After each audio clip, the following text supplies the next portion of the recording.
Give her a go. Welcome to the Sports Wrap. George Ringer. Happy past the middle of April. How about that? Yeah. Did you file your taxes yet? Oh, yeah. Well, you can. I live with Sue. We work over at the tax thing. She not only filed the taxes, but they had somebody go over it with her, and we got even more money back. So, but, Well, I don't mind paying taxes. That's good news. Cool. Taxes are cool. Yeah. So, I'll say it this way. I think my wife completed them. She was working on her stuff. Whether that happened or not, I'm not really sure yet. And that's not a condemnation because she's still got like 3-4 weeks. What's the rush? Because we're going to have to pay. So. Well, no. See, that's what happens when you make all that money. Yeah, exactly. You get into that. That upper crust tax bracket and everything else. Upper crust. Yeah. Where are we going to start, George? We can go anywhere we want. There is so much to discuss. There really is, but I tell you, one of the things that I caught on was an article I read about the Loons. Yeah. They're opening up on Friday. And it's, and they went over to Seattle in front of about 10,000 or 7,000 people and got bushwhacked over there. They talked, I watched a little bit of it. They played a pretty good first half. Yeah. And then the roof caved in. It didn't end up well. Well, anyway, so they're going to open up on Friday, and they're 4,100 fans are going to be there, and and they're talking about just the difference in performing with no fans and performing with the fans. Yeah. I think it's huge, and I'm hearing some of this from baseball players as well. They've got to have this reactionary type thing. Sports without an audience is like.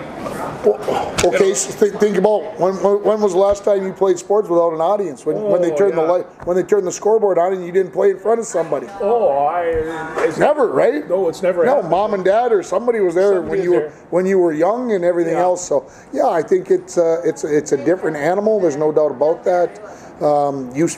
People feed off of that energy. Although I'll say this, when I played, I didn't hear jack doodling from the fans. No, basketball, especially football. I mean, the fans are so far away.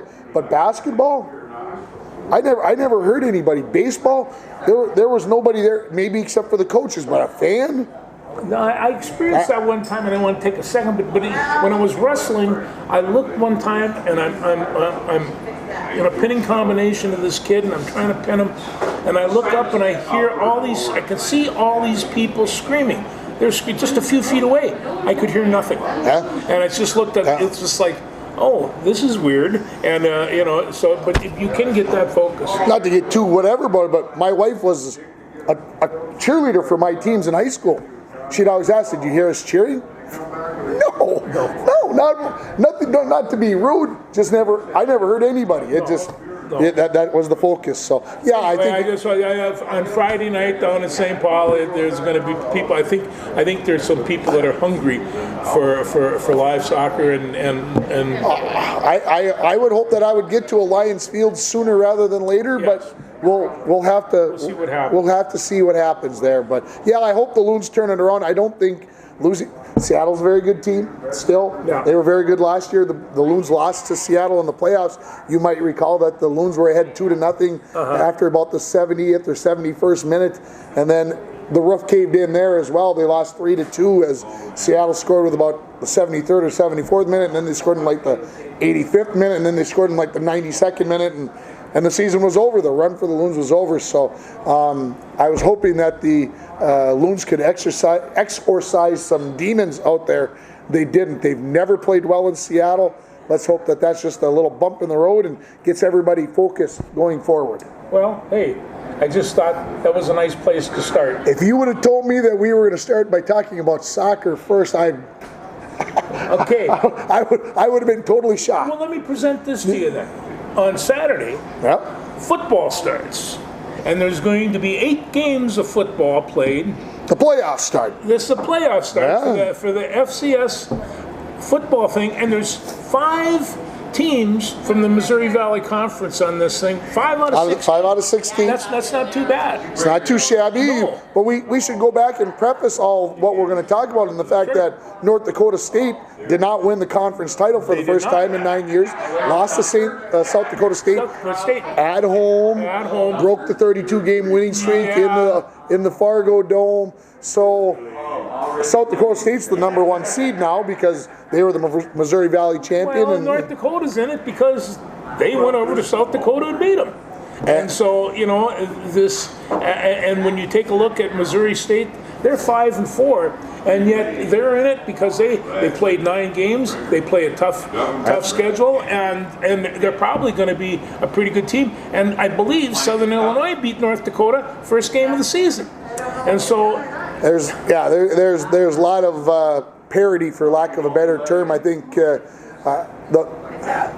I want to say that I watched the 4th quarter of the Bison game against South Dakota State, mainly because my brother went to North Dakota State, my daughter went to North Dakota State, and my nephew went to South Dakota State. So I had to stir the pot up after the game, you know, and try to get the discussion going. There wasn't much there, unfortunately. There wasn't a whole lot of whatever. But having said that, you know, North Dakota State they did get a wake-up call a little earlier, but they are missing that dynamic quarterback that they've had over the past whatever. And I'm not judging harshly the quarterback. They just aren't a Trey Lance or that type of quarterback. And so without those forces in play, North Dakota State has now become less than invincible as they've been over the past 9 or 10 years. So having said that, it's going to be fun to watch. North Dakota State, by my count, is the number 7 seed. Yeah. They play Eastern Washington at home. That's going to be a dandy, Tim. It's going to be a good one. I'm glad they're not playing on the red turf that Eastern Washington has. It's very difficult to watch. UND, as you mentioned, plays Missouri State. That's at 3 o'clock. North Dakota State is at 2:30, and South Dakota State plays Holy Cross at 2. So on Saturday, I'm hoping that maybe I'll be able to get to watch a little football, maybe get to bounce back and forth and watch a little bit. Yeah, Sue's going to lose one of her computers, but that's the way it works. And so you've gone on to ESPN Plus. You bought in. Streaming right on. Oh yeah, it streams right in. That's a good man. 62 degrees tomorrow on Thursday when people are watching this. I'm going into celebratory mode as I look over at the TV here at the Muni, where we are at in downtown Rainier. After the last 2 nights of doing games on the radio, and especially last night when it snowed about half the baseball game that I did, I'm looking forward to 62. It's going to feel like a heat wave. What's next? Man, just to go over a couple of these, I want some names to watch for this weekend. Yeah. These are great names. Julius Chestnut from Sacred Heart. Okay. I believe he's a quarterback and has one of those things that can do just most. Is he related to Joey Chestnut, the hot dog eating champion? I don't know where it came from. That was the first thing that entered my mind. I don't know. Juwan Fowry from Mammoth.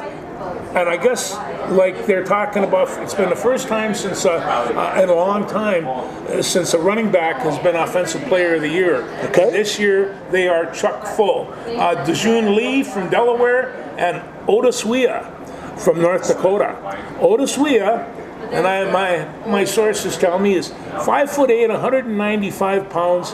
He is small, compact, and vicious. And so, I thought you were going to use the word maybe lethal. No, he goes after anything standing around. I think it's like having one of those junkyard dog type things. So I'm really looking forward to see him play. And he's from Mankato originally, and he's the type of kid that you want to cheer for. And then Pierre Strong Jr. from South Dakota State. Again, South Dakota State just didn't beat North Dakota State by accident. They got a good bunch of people, and they've been poised to do this for a long time. These are the teams that Division I schools want to stay away from, because invariably they go in and they're looking for something, and these teams. Kansas, that's him. They're talking about you right now. He's talking about you, Kansas. But it happens to Kansas, yeah. It happens to Kansas a lot, but Iowa State once in a while. It just Iowa State, the Gophers, So Iowa State kind of figured out how to turn that around, and they do it to everybody else. But and then I want you. There's a defensive tackle from James Madison. His name is Mike Green. And Simple. That's the easiest name you said out of the 5 or 6 that you talked about. It is, and he is. He's like one of those all-American defensive tackle. If you designed him, this is what he would look like, and super quick and super fast. I watched some footage of him. They could not block him. There was times they could double team him and all the rest of that. They just had a difficult time with this guy. So I'm going to look at watching this guy. But I think it's going to be a fun weekend of football, and it's ordinarily all we get is spring football. So yeah, some real head knocking. There's 8 games, as you mentioned, 16 teams in the playoffs. So yeah, I'm looking forward to it, and they'll play 4 weekends in a row here now with those 16 teams, and we'll have a championship football coming up in mid-May. Yeah, as long as we're talking about college football. Yeah, the Gophers. Yeah. Now, what's happened here because of portal transfers and leniency and not giving up years and the pandemic and all the rest of that. The Gophers, I remember a couple of years ago, PJ, we got the youngest team in major football, in major college football, and they were. And he rode the boat on that one. Yeah, well, I'll tell you what, that boat's done rowed, because now it's one of the oldest. And so it's when you take a look at this team, there's 2 kids in there that are in their 7th year of college football. One of them played 4 years for Notre Dame and will wind up playing 3 years for the Gophers. And so this is, I don't know how they come, but I think it was through injury, one injury and a red shirt, that adds up. And so, but you know, there's a lot of 25-year-old professional football players that are all done. That's very true. The only thing that I think that I can compare this to was after World War II, all these guys that have been off to war, and Leo Namalini is the one that comes back to me. Sure. And you see these guys come back. The average age of the college football player, college senior, was 25 or 26 years old, and they were incredible. The college team would line up on the All-Star game against the pros and play them fairly head up. Yeah. That didn't happen after a while, but when you see this, I think we're coming into that kind of year, and Patrick Russi thinks so too. He says this is going to be a major swing for college football, because there's going to be an awful lot of talent out there. Yeah, there's going to be some more mature kids. We talk about this with college hockey a lot, with the difference between 25-year-olds and 18-year-olds, which happens quite a bit in the hockey levels when these guys go to play juniors and then get 4 or 5 years out of college. So, it's going to be interesting. The Gophers have sold out their spring game. They get 10,000 people. In 2 hours. In 2 hours, they sold them out. And so PJ Fleck, of course, he's excited about his team every year.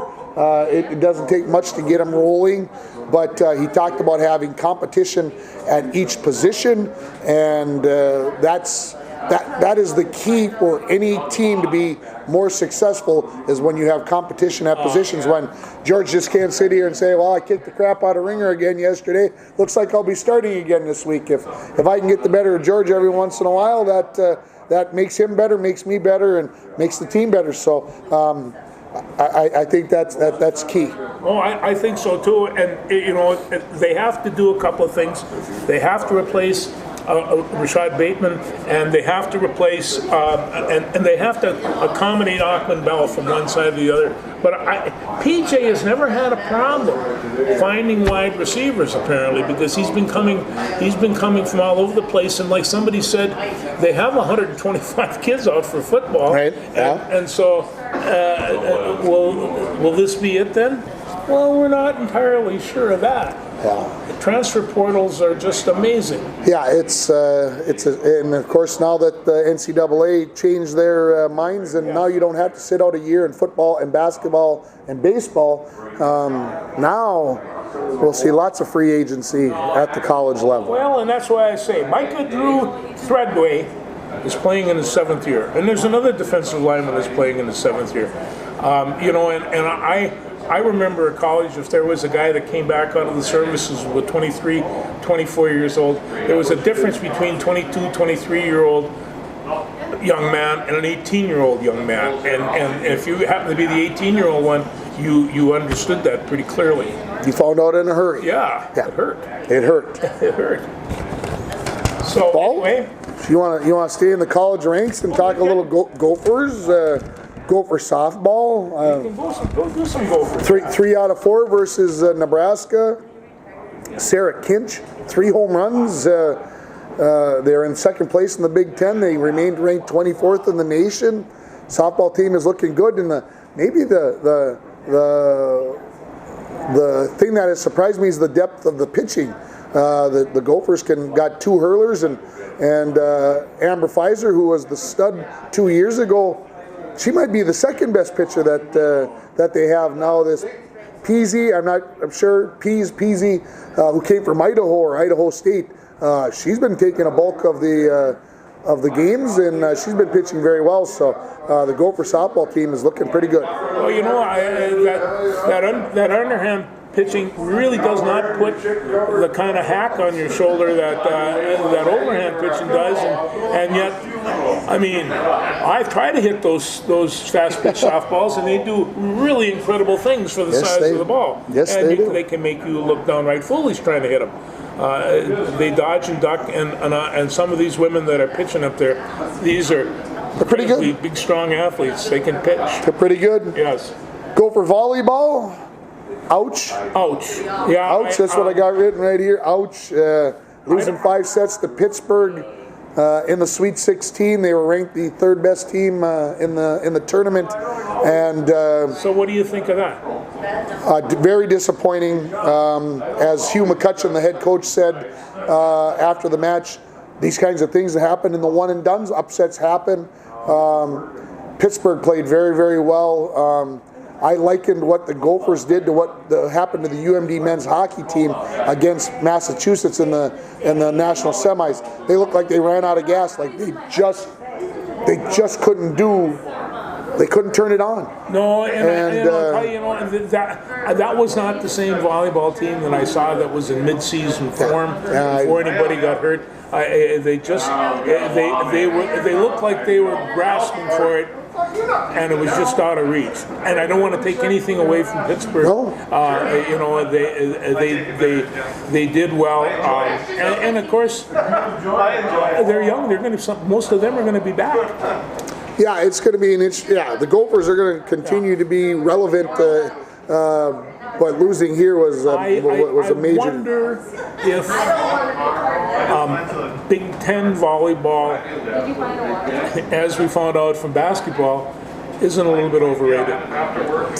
And so I think every league, every conference has their horse, and if you look at the Final Four, number 1 Wisconsin is going to take number 4 Texas in the Final Four. Number 2 Kentucky is going to take on number 6 Washington. So you look at that and you say, okay, the only one missing is number 3 Minnesota. Out of that, then Washington had to come through in 5 sets to beat Pittsburgh. So when you look at that, Kentucky had to beat a Big Ten team to get in. Wisconsin obviously is a Big Ten team. So overrated, possibly. I feel like, that's what happens in one and dones. Those things happen. And the committee apparently got it right with 1, 2, 4, and 6. So I really can't argue with them too badly, other than my disappointment in the Gophers. Men's gymnastics, did you write anything down about? I tell you, I read the article about them. They took 5th place in the NCAA on a team that is now defunct. That's gone. It's a crying shame. It is. It really is. you have to take a look at what the philosophies of our athletic department is. If the philosophy of the athletic department is to subsidize your educational system through ESPN, then maybe that's the way to go. But we've turned out some fine gymnasts in the last few years. And Shane Wiskus, of course. He's incredible. Second overall for the second time. First in the parallel bars, first in the rings this year. And the thing was, the NCAA tournament was at Maturi Pavilion. It was at the Gophers on their final. It just yeah, I don't know. I feel bad that we have a successful program that's getting shut down in the name of the dollars that this university, all universities throw at athletics and Macon athletics, and to say that men's track and men's gymnastics and what was the other one that went down? There's a third one. I just sits with me wrong. It just, I don't know. No, I'm a sports nut, so I guess I have to agree with you. And if you're a Gopher fan, with the exception of I know hockey, but you always pick up how did the cross country team do? Well, we have a very good cross country team. One time I was in a motel down for a conference, and I was with the Iowa cross country team, and sitting around chatting with with these men cross country runners. These are some of the finest runners in the country and nice guys. Yeah. And you see this and you think that's what this is all about. And and football players they like each other in a few days. It takes a little bit longer.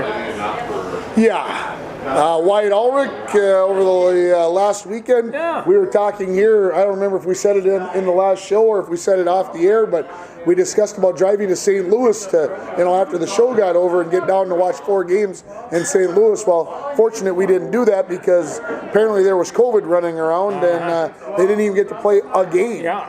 So no stats on Wyatt this week, but he's going to be playing 4 times this weekend, and maybe while you're in between you're watching football, you can put Wyatt on ESPN Plus. Well, they must have quite a little sports program down there in Richmond. Their football team was real successful, and it was a hair in missing the playoffs. Right. And so, there were a number of undefeated teams, and they wonder why the defeated teams got the good seeds, and it's just like, well, we don't want to say that, but it's probably money. But it really is. But the James Madison coach the other day, he was pretty upset by it. Yeah, well, prove everybody wrong. That's what I say. You get in the tournament, you got to beat everybody anyway, and see what happens. You want to talk Chet next? Well, we can talk Chet, and through the whole deal here, through the portals, college basketball has fundamentally changed. This is just the way it is now. When it first started happening a couple of years ago, I noticed that 12 Division I coaches, 12 Division I quarterbacks had changed schools, and I thought, geez, that's a lot. That's a lot. Nothing. And now you see this. So we have Willis that used to play for the Gophers, went to Vanderbilt, I think, and now he's got a portal and he's coming back to the Gophers again. And so I guess these portals, time portals as they were, this used to be in a science fiction movie. You go through the tunnel and you come out, and this is kind of the same thing. But can the lower division players, the ones that they're recruiting, can they play at the Big Ten level? And I guess that's the key that you have to. And I saw that Omerza went from the Gophers, and he's one of the first big signings for St. Thomas, down the street, and so we'll see what he does. 6'7", 230 over there. He'll play well. He'll be very good at that level, I think. And it won't be any commentary on his time with the Gophers. I just think that it'll be a different league, and things will go differently for him. Well, I think they will too. I looked at that and I thought, the kids have choices now, and this is the way it's going to be. It's going to stay. And it's the way it's going to stay. I hope Ben is able to It shouldn't be that he can get the question is, can he get any? Because we've been an awful lot of talent have left, and apparently we're not even in the running for most of them. And it's like a guy says, if a kid from Minnesota wants to go to Duke, has been dreaming his whole life for playing at Duke, and he's good enough to make the basketball team at Duke, you're not going to convince him to go to Minnesota. That's tough to do. I saw that same quote, and I got to agree 100%. That gets into the whole Chet Holmgren thing. Yes, and there we are. Obviously, Jalen Suggs, I think, had a lot to do with his decision to go to Gonzaga. He said it has a lot with the way of the style of basketball they play. I kind of question, because a good coach is going to adapt to his players to a certain extent. But I told my Uncle Paul right before, he said the Holmgren thing, he says, who are you picking? And he says, I'm taking either Minnesota or Michigan, I think was what Paul said. And I said Gonzaga about 15 minutes before it happened. Yeah. And I just had a feeling that that's where it was going to go. And he's going to be a one-and-doner, no doubt about it. He's going to go out to Gonzaga. They're going to get him for a year. And he's going to move on, and he'll be in the NBA in a couple of years.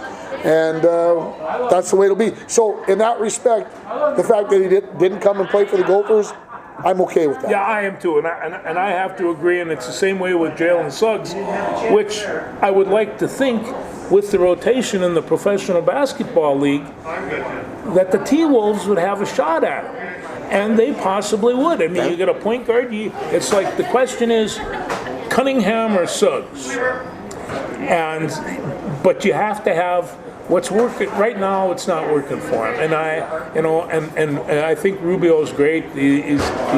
When he's hot, he's hot. When he's not, he's not. But yeah, it's one of those things. You want to lose Suggs to Golden State? Well, I feel like no matter what the Timberwolves do, they will be wrong. It just seems to work out that way. Yeah, I'm looking at Jared Culver, for example. Last year's #1 pick for the Wolves. I think they got him at 6 or 7. Yeah. I looked at the game they played at Sacramento last night, won 134-120. Yeah. Did not play a minute. Not 1 second did Jared Culver, who played extensively last year, did not get a second into that game. To me, that tells you that the Timberwolves, Chris Finch, head coach, has given up on him for whatever reason, whether it's they realize that he can't do it, they've watched enough tape, he's injured, sick, whatever the reason is. The Timberwolves, it seems like where first-round picks come to die.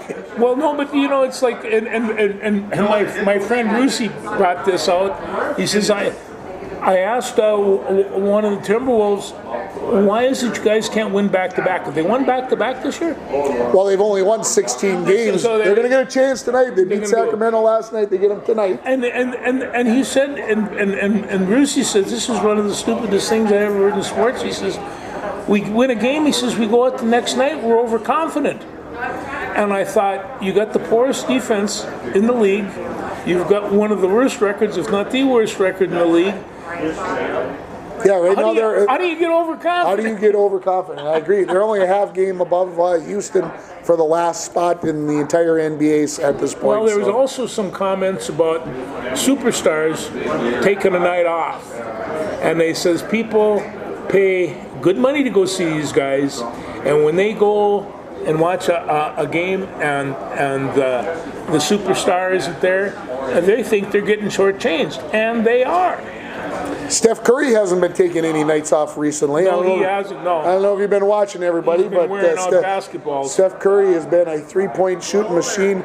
In the month of April, he's averaging 40 points a game. Now, not once in a while scoring 40. He's averaging 40 for the month right now. We're 2/3 of the way through the month. So that means he's averaging 40. He's going over 50 a couple of times then. 56, he got 56 one time. He made 11 threes in a game the other night. He made 10 again a couple of nights ago. Right now he's in the zone. Why don't you defend that? Well, we try. Well, I don't know if you saw the shot, and maybe some of you have. If you didn't, go look up Steph Curry's left-handed shot.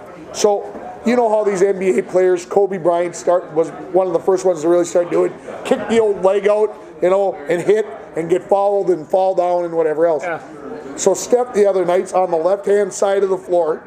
He's kind of cockeyed to the basket, and there's a guy coming at him, and so he's already thinking. And as he goes up, he must be thinking about, how am I going to get contact with that guy? And while he does that, as he's going up, he loses the control of the ball. And as he continues to rise in the air, the ball ends up in his left hand. He's behind the three-point line. He throws it left-handed. And it drops? Sploosh. 4-point play, baby. Now, come on. That's 23-9 at the three-point line. Is that where he shot it from? So he threw it left-handed from 24-plus feet, and he drains it. I don't know. I don't know how to explain that. I'll just bet you he was the best athlete in the 5th grade. I'll tell you that. It's I think I may have to agree with you. How about any more on Chet before we leave that? I tell you. Do you think that Jalen being there and then announcing right afterwards that he's leaving for the NBA? 2 hours. No. 2 hours. No, I think that's exactly right, and I think Gonzaga had an in with this kid from the beginning, and Minnehaha Academy. This is what academies do. By the way, you saw that they moved down from 3A basketball back down to 2A basketball. Oh, good. Yeah, good for the 2A schools. Good to hear that they've opted back down, that they opted up while they had all this talent, and now they'll come down even though they still got mega talent left over. And now they come back down into 2A basketball. Yeah, they lost a lot of students, I doubt. Yeah, well, and of course the excuse is they opted up to be in 3A, so it was more competitive. Well, that was nice of you guys. You've only won the state title, 4 out of the last 5 years or whatever, so Anyway, there we are. You want to talk Twins or Wild? Let's talk either one. I tell you what, this is what I have down here. Yeah, you go ahead and start because okay, so I want to piggyback. The Wild are hot, the Twins are not. And that's a good way to say it, you know, and it's just I come up with these creative things. It's you're a poet and don't even know it. Right? Well, it's kind of like, and my point for the Wild is Zach Parise. Huh? Zach Parise, beginning of the year, attitude, bench, not many play times. Now he is on a rampaging fourth line that's scoring right and left. They were all three on the first, second, and third stars the other night, and you see this happening, and you just think this is kind of what experience and will does for you.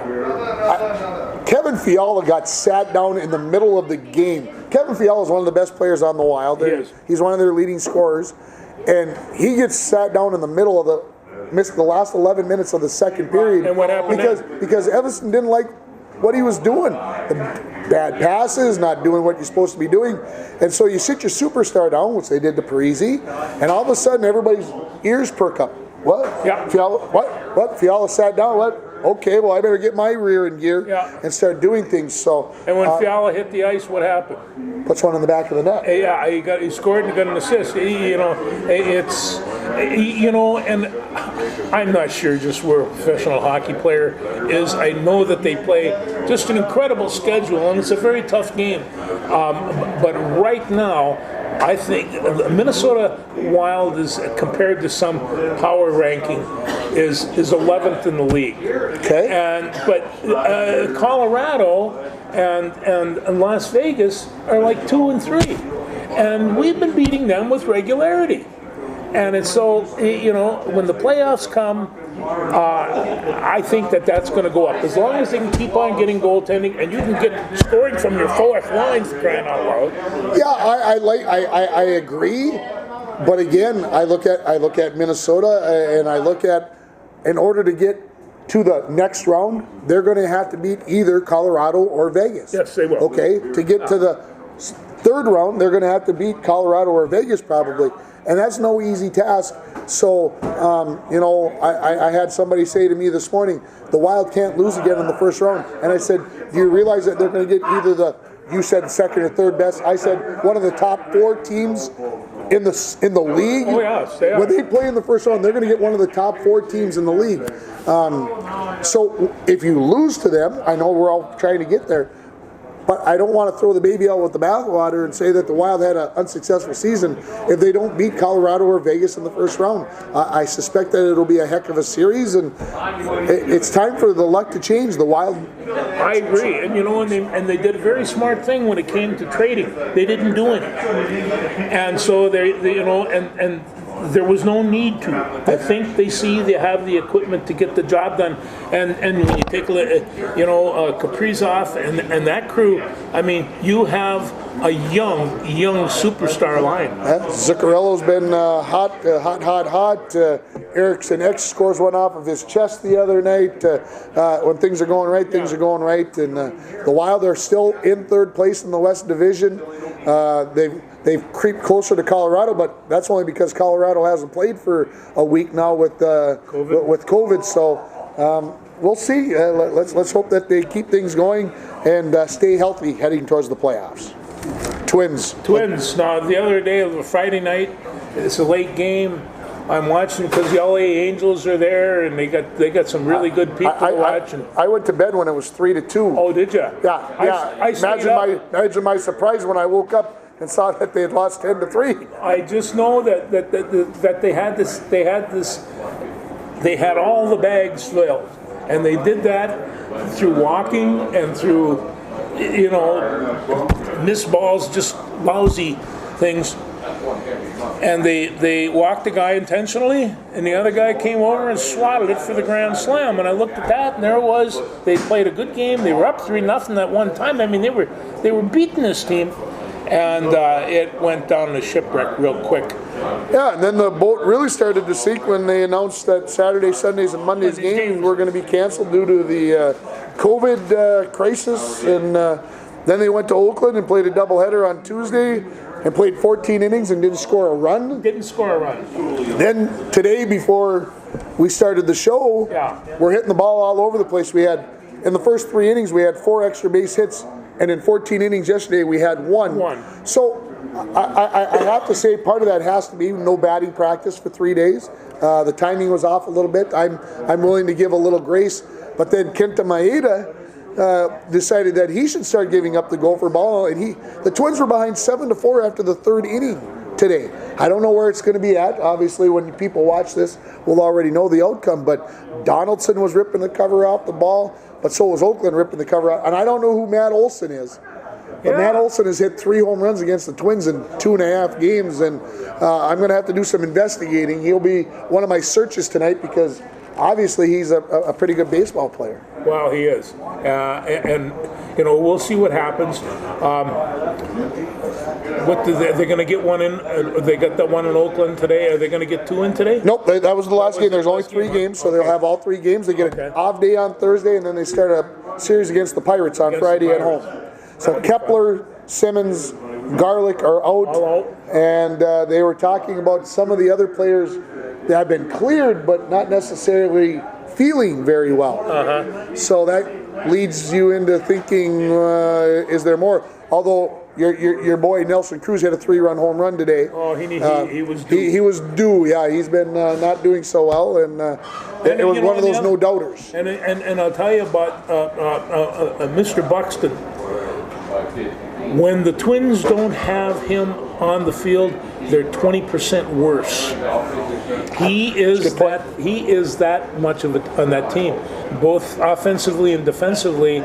This is across the board. He affects that team more than any other player, and he does. But the problem of it is, of course, he keeps on running into walls and stuff, and So I noticed in one of the games I watched earlier, a couple weeks ago, maybe already, that when he started running back, the first thing that he did, he was sticking out his hand, and they basically must have told him, you can get, if you don't get that ball that's going over the fence, we're going to be okay, but we don't want you running into the wall. We want you thinking about doing what's safe. And they can't afford to have him, and it's not that when he gets injured, he's out for a while. He's out for a long while, and so hey,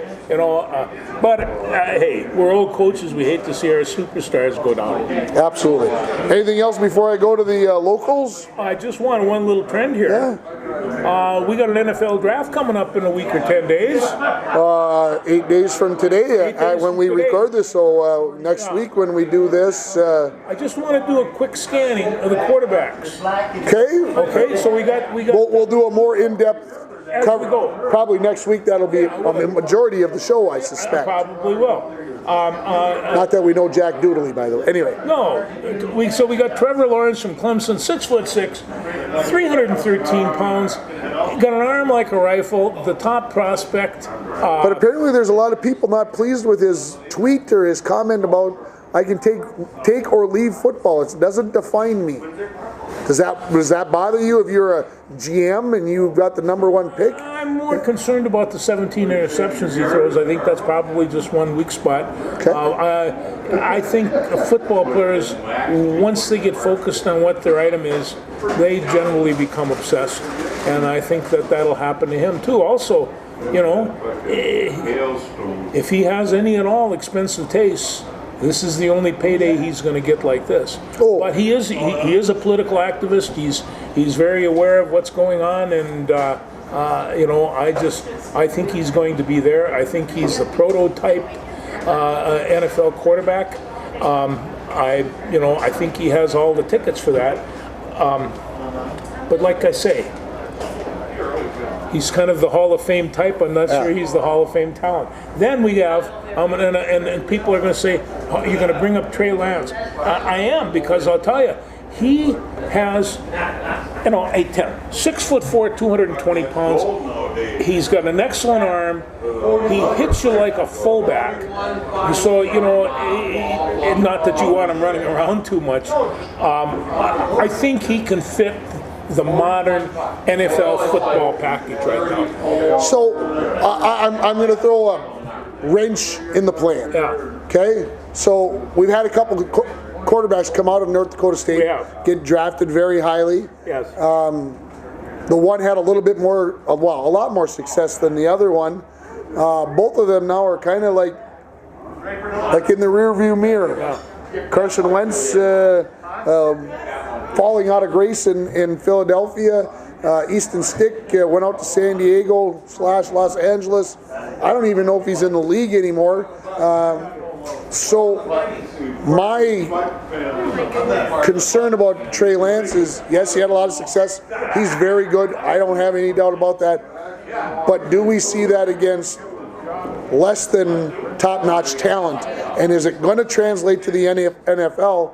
And how far does he drop? And of course, I know everybody can say, well, let's look at Tom Brady. He was a 6th-round pick, came through very successful. No, I'm looking more like a Ben Roethlisberger on this one. Okay. And and when Ben was a little bit younger and people hit him, they hurt for it. Yeah. And so physically, I think he can take this, and that's the #1 key. Can he take the punishment? I think he has better chance of taking the punishment than Trevor Lawrence. It's possible. And they both have shown that they can run the ball, and they had the ability to do that at the college level. So that is the kind of quarterback that we're seeing most teams want to have, that guy who is multi-dimensional. Then we go down to Zach Wilson and Brigham Young. Yeah. He's got all the skills there is. He's only 6'2", 213 pounds, and he says the key to his success is his mobility. And so, so he's got size, mobility, who knows what he's been playing against, and that's but last year he had 33 touchdowns and 3 interceptions. So these kids are accurate. And then Jamie Newman from Georgia, lots of raw skills, and so he's talented, can go a long ways. He can be a great asset in the NFL. So are you going to, and this will come up, draft for a backup quarterback? Interesting. And teams moving up, San Francisco moving around. Yes. The teams were very active a couple of weeks ago with moving around. San Francisco said they were moving up to take a quarterback. You wouldn't think Trevor Lawrence is there, so who are they moving up to take? We'll mention the Heisman Trophy winner, I suspect, somewhere along the way next week. And will he be drafted in the top 4, 6, 10, 12, where will you end up? And of course the Vikings draft at 14. And well, so I just go through here. Kirk Cousins, his contract to 2022. So, are you going to draft somebody to replace him at 2022, or are you going to go play that the money game? You're not going to do it for 2 more years. Kirk Cousins is their quarterback for this year and next. So what do you have there? Well, you have Nate Stanley. He was a rookie quarterback, great, big, strong kid. I liked him really well in college, could really take the punishment. I disliked him when he played the Gophers because he was so successful. So he's one. Jake Browning is another one. I don't know too much about Jake, but I do know that neither one of these guys have completed a pass in a regular NFL game. And then the only other one is Sean Mannion, and he's the current backup, but he's not been re-signed. So are you saying that the Vikings should draft Trey Lance at 14? If he's there? Is that what you're saying? Yeah, Trey Lance ain't going to be... He won't be there at 14. No, I would draft him anyway because somewhere along the line, that's pretty good merchandise. It's if he was there at 14, I think if you use the philosophy that you're going after the best athlete you can get, how can you turn it down? Because Mike Zimmer's the coach, and he likes to draft defense, baby. Well, I understand that, and he didn't like being the second worst Vikings defense ever last year. That hurt. He did that because he lost his linebackers, and their D-backs were defensive back. That is not going to be the same defense. And you mean in Pierce not showing up to play defensive tackle, and their defensive ends not showing up to play football? Yeah, it was a tough year all the way around. That was a very good defense for a major college, not for the pros. I saw something the other day that said there's this offensive tackle from USC that the Vikings should be looking at. Yeah, I heard something about that too. That he might be sitting there at 14. Would they go that direction? We'll talk lots more about the draft next week. Yes, we will. That will be our focus. You got anything else before I go to the locals? No, let's do some lokes. Bronco baseball hasn't gotten started yet. They were supposed to have their first game on Monday at War Road. It's a little chilly. So they decided to postpone that till early May. So the Broncos will play at home against Hermantown on Friday for their season opener under new head coach Phil Talmadge. The Bronco softball team under new head coach Jeff Carey beat Little Fork 6-2 on Monday, a game that we had on the radio, and I thought was going to be a lot chillier. I did pretty well. And then the Broncos lost 15-0 to Hibbing in 5 innings on Tuesday night, which, that's the way things go. Girls golf got canceled on Monday. Again, a little chilly. Boys golf is in Virginia this afternoon, Wednesday afternoon, for their first meet of the year. Track and field will have their first meet on Thursday. They'll be down at Mesabi East. Mesabi East has got a brand new track, brand new timing system. Looks going to look gorgeous. I wish I could be there and see what happens. Of course, we mentioned Little Fork Big Falls. The softball team is 2-2 now. They beat Northeast Range, and MIB lost to Cherry, which Cherry's going to be good again, and then they lost to the Broncos. The LBF baseball team opened their season last night against Chisholm. Fell behind 7-2, scored 6 runs in the 4th, got 4 more in the 6th to win 13-9. Now, it had 25 walks in the game, 25 total walks.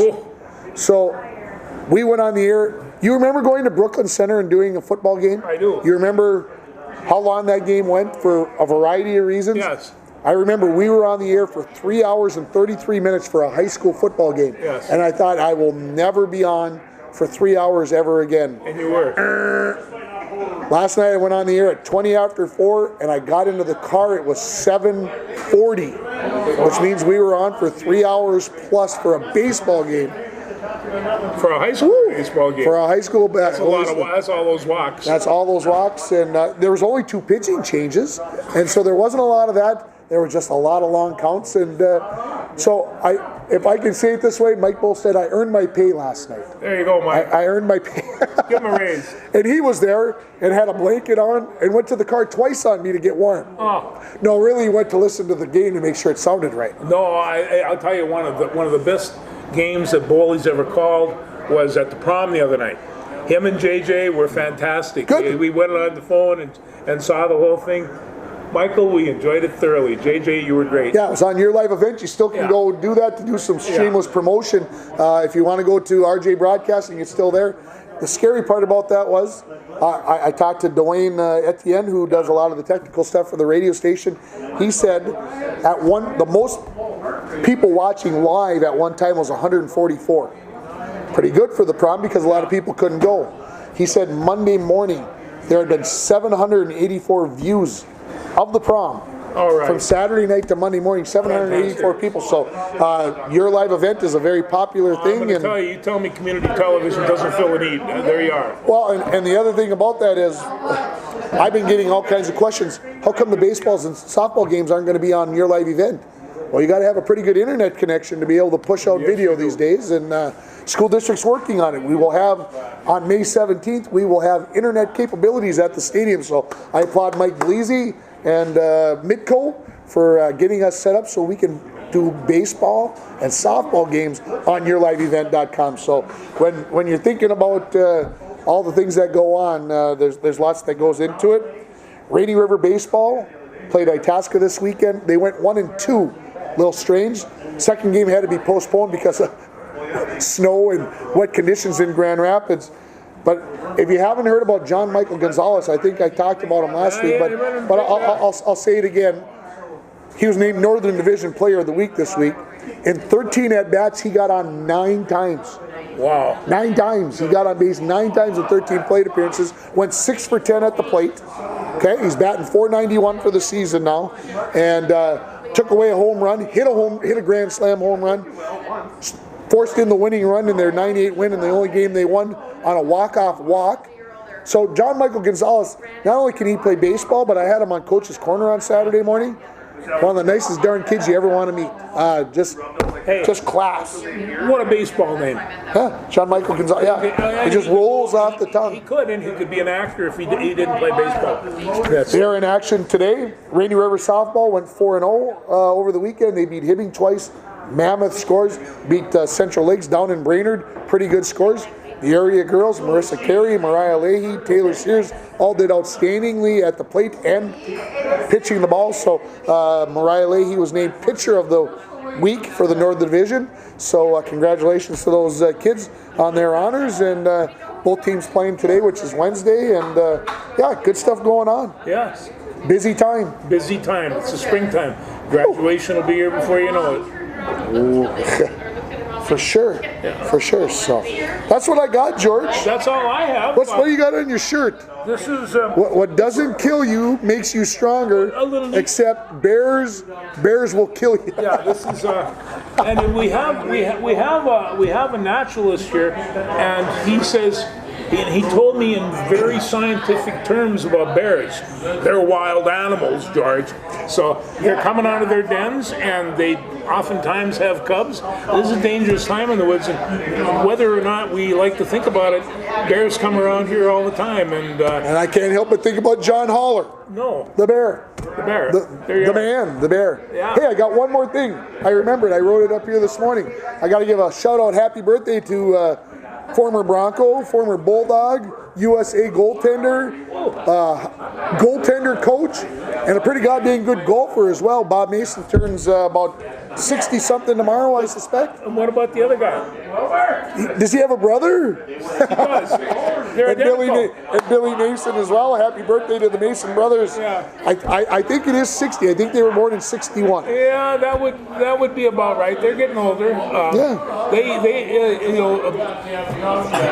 Bill told me one time that they when they were in grade school they switched roles because they were in 2 different classes. How long did you switch? For a week? Anybody ever know?